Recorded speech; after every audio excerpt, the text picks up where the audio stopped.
Olá pessoal, sou o professor Eduardo, professor de Física. Estou aqui para resolver, comentar detalhadamente com vocês a prova do Enem, versão 2013, abordando aí os principais detalhes dessas questões todas. Espero que aproveitem bastante essa nossa aula, tirem bastante as suas dúvidas, que ela seja bastante esclarecedora. Vamos iniciar, então, com a questão número 1, a primeira questão de física, que trata do assunto ondas, propagação de ondas e os fenômenos que envolvem as ondas. O enunciado aborda uma situação extremamente comum no dia a dia das pessoas, que é a utilização de equipamentos eletrônicos no interior de aeronaves. Normalmente, essa utilização é proibida, e o texto cita exatamente isto. Em viagens de avião, é solicitado aos passageiros o desligamento de todos os aparelhos cujo funcionamento envolva a emissão ou a recepção de ondas eletromagnéticas. O procedimento é utilizado para eliminar fontes de radiação que possam, eu vou dar destaque a esta palavra aqui, interferir nas comunicações via rádio dos pilotos com a torre de controle.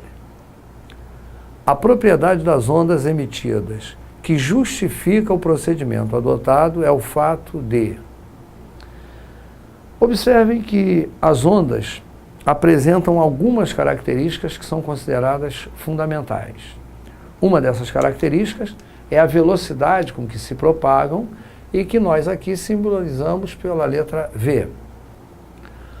A outra característica é o comprimento de onda, que nós simbolizamos pela letra grega lambda. E a terceira característica importante a ser destacada é a frequência das ondas. Velocidade expressa a rapidez com que a onda se propaga através do meio. Em se tratando de ondas eletromagnéticas, como ondas de rádio, ondas de TV, luz, essas se propagam no vácuo com uma velocidade de valor 3 vezes 10 à oitava metros por segundo. Essa velocidade é comum a todas essas ondas. No ar, a rigor, elas apresentam uma velocidade ligeiramente menor do que esta.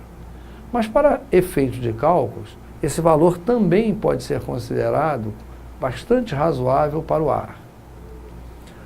O comprimento de onda, lambda, conforme lhes disse, expressa o comprimento, a extensão de uma onda completa. Então, numa versão simplificada, vamos imaginar que tenhamos aqui uma corda em que esta linha supõe a posição da corda esticada e aqui nós teríamos algumas oscilações produzidas nessa mesma corda. Eu tenho, então, um conjunto de ondas periódicas se propagando através da mesma. Nós vamos observar que uma onda completa corresponde a esta configuração a que dei destaque aqui, equivalendo a uma vibração completa. Se isto é uma onda completa, a extensão de onde ela se inicia até onde ela termina, que seria toda esta extensão aqui, é o que nós chamamos de comprimento de onda lambda. E a grandeza frequência, ela é indicativa da quantidade de oscilações que aquele meio executa num tempo unitário, a cada 1 segundo, a cada 1 minuto, a cada 1 hora. Conforme lhes disse, todas as ondas eletromagnéticas e ondas de rádio, ondas de TV, luz, raio-x, micro-ondas, estão enquadradas nessa categoria. Todas as eletromagnéticas se propagam com a mesma velocidade. O que distingue uma onda da outra é justamente a frequência. Cada uma tem um grau de vibração. Bem, quando essas frequências são muito próximas e as ondas são emitidas na mesma região, existe a possibilidade de umas interferirem sobre as outras como acontece, por exemplo, quando uma pessoa vem conduzindo seu automóvel, por exemplo, com o rádio ligado e passa próximo de uma antena de uma emissora pirata. As ondas da emissora pirata, se tiverem frequência próxima da que ele está sintonizando, vão interferir naquela comunicação, vão entrar mais forte no rádio daquela pessoa. Ele deixará de ouvir a emissora original e passará a ouvir o som que está sendo produzido por essas novas ondas que estão sendo emitidas por essa antena pirata. Por essa razão, o piloto, para que ele não perca a comunicação com a torre, com os meios de controle, precisa a todo custo evitar que haja qualquer interferência desta natureza.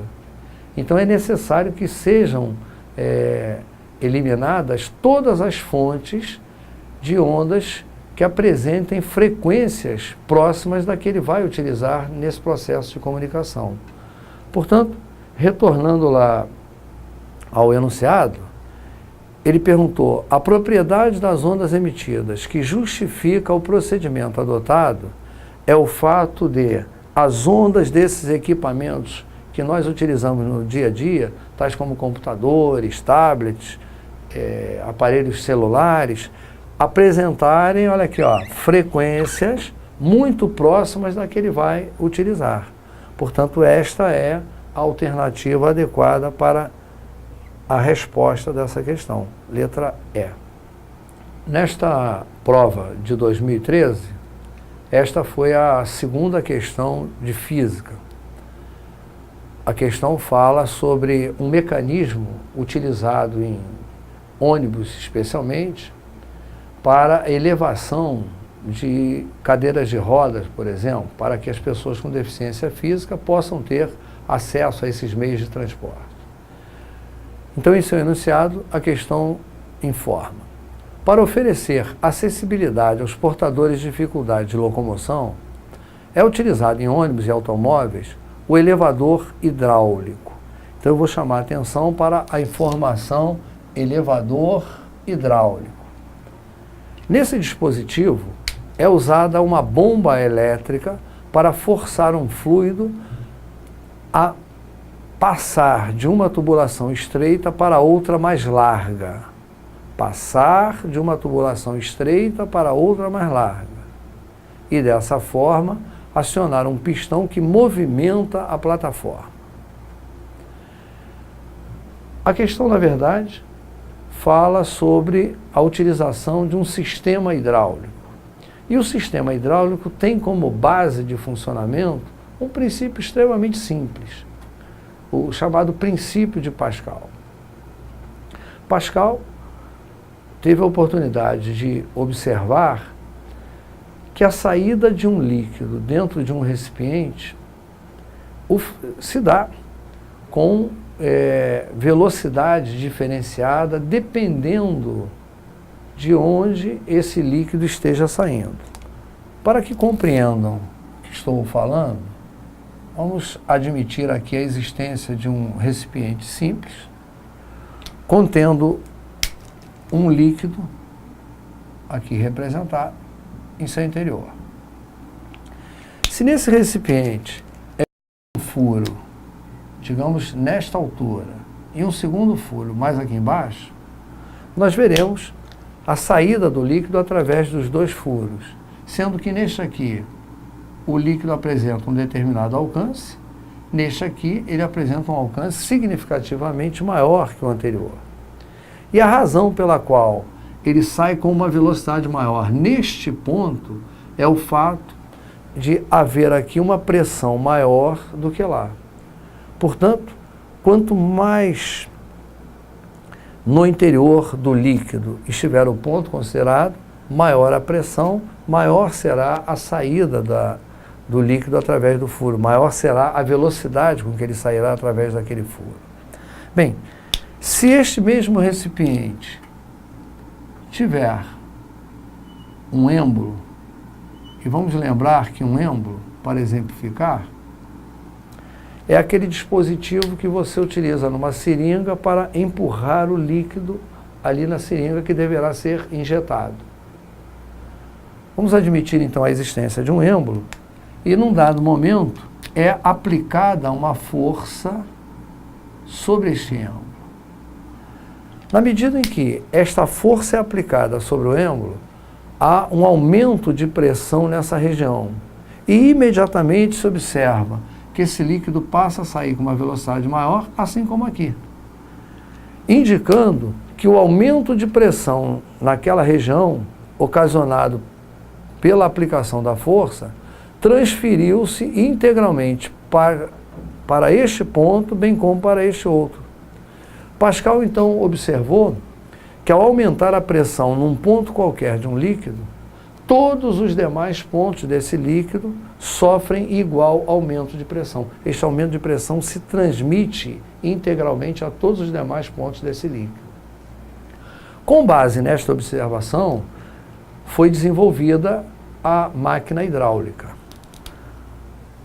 Nós temos este recipiente, vamos imaginá-lo cilíndrico, relativamente estreito, este segundo recipiente também cilíndrico, porém bem mais largo do que o anterior.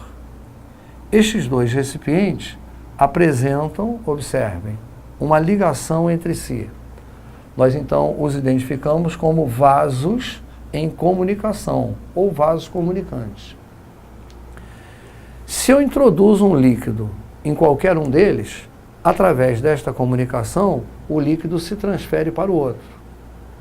No momento do equilíbrio, o nível atingido pelo líquido num dos recipientes corresponderá exatamente ao mesmo nível atingido no outro recipiente. Então, no equilíbrio hidrostático, os níveis serão exatamente iguais nos dois recipientes. Bom, nós vamos acoplar a estes dois recipientes êmbolos. Volto a lembrar que o recipiente é cilíndrico, portanto, o êmbolo que iremos acoplar será também um êmbolo de formato arredondado. Então, nós vamos colocar um êmbolo sobre esse líquido aqui, e nós vamos dizer que este êmbolo tem uma área 1, um êmbolo é colocado sobre este líquido e ele tem uma área A2.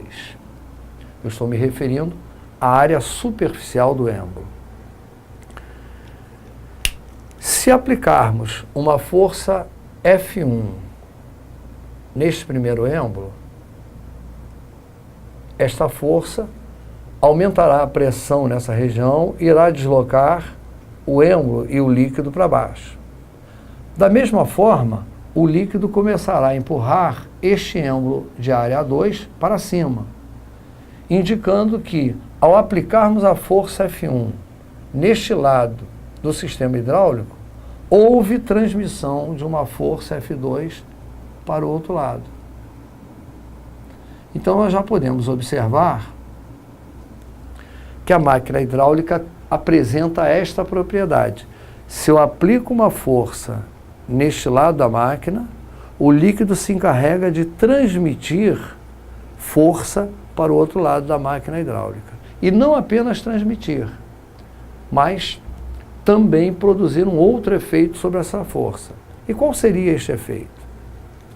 Segundo Pascal, ao aplicar esta força sobre este êmbolo, estamos aumentando a pressão nesta região, que fará com que aumente igualmente a pressão em todos os demais pontos desse líquido. Então diremos que o aumento da pressão no êmbolo menor será igual ao aumento da pressão no êmbolo maior. Esse aumento da pressão é ocasionado por esta força. Nós podemos dizer, então, que ΔP1 é F1 sobre A1. A relação entre a força e a área vai indicar quanto a pressão está aumentando neste lado, que será igual à relação entre F2 e A2, que é o aumento de pressão no outro lado. Deslocando o A2 para este lado da igualdade, nós poderemos escrever então que F2 é igual a A2 sobre A1 vezes F1. Esta relação que aqui acabamos de escrever nos mostra que a força F2 que o líquido transmitiu para o êmbolo maior é múltipla da força F1. E o fator de multiplicação é exatamente a razão entre as áreas utilizadas. Então devemos entender assim, se aquela área A2 é 3 vezes maior do que a área A1, A2 3 vezes maior do que A1, a força F2 será 3 vezes maior do que a